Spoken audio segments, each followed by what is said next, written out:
Sifanangalasa Puddu galata ko Ulfadun sinjeda Yesus abbako Sifanangalasa Puddu galata ko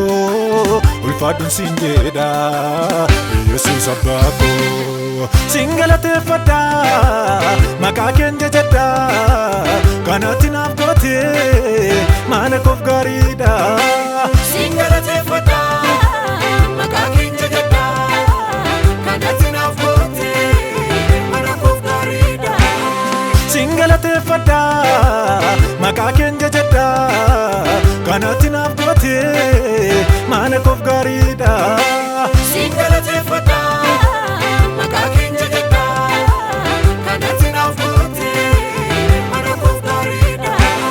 Singalate fada mabako, singalate fada Yesus ko makakin jajada. Singalate fada mabako, singalate fada Yesus ko makakin farfada.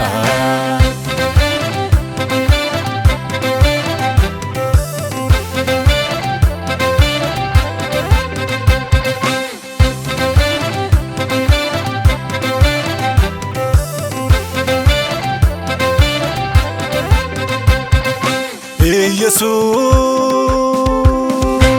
akan sigalate fadu fi yero kanaf latte makake kanolol kabu fi afan kona bante guyara kina ko kesatis daftina burmate garumman kenarra bayeda arras danu sigalate fade inkufu makan kajajamu sigalate fade inkufu makan kajajamu Singalate fada Makaken jajada Kanatin abgote Manakof garida Singalate fada Makaken jajada Kanatin abgote Manakof garida Singalate fada Makaken jajada Kanatin abgote Manakof garida Singalate fada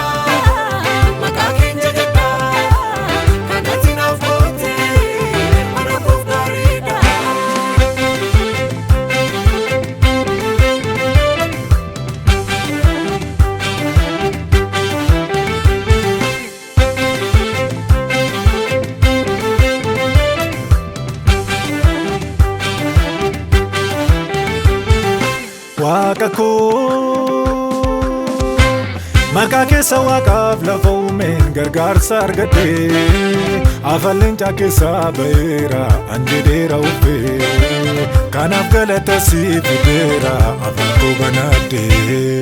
Injiran bitina aniru kana dorsisane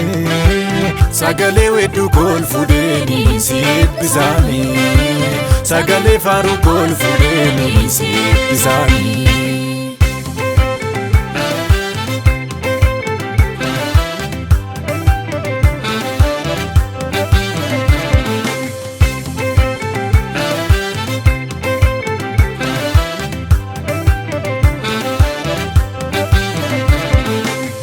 Ko gutudani galatan sigalcha nara darbe barile yo singalate fada gofta ko ganaka ke isatu nergamu inni gudda makange galate famu dua ko ambise dina go gombise agalate famu Jesus agalate famu Jesus agalate famu Jesus agalate famu Wanjona rajab se bilisana base agalate famu Jesus agalate famu Jesus agalate famu Jesus agalate famu Kanichi darbe anaf bariyera agalate famu Jesus agalate famu Jesus agalate famu Jesus agalate famu Ulfinana dabe na farfachisera agalate famu Jesus agalate famu Jesus agalate famu Jesus agalate famu Jesus agalate famu Jesus agalate famu Jesus agalate famu Jesus Agalateeffamu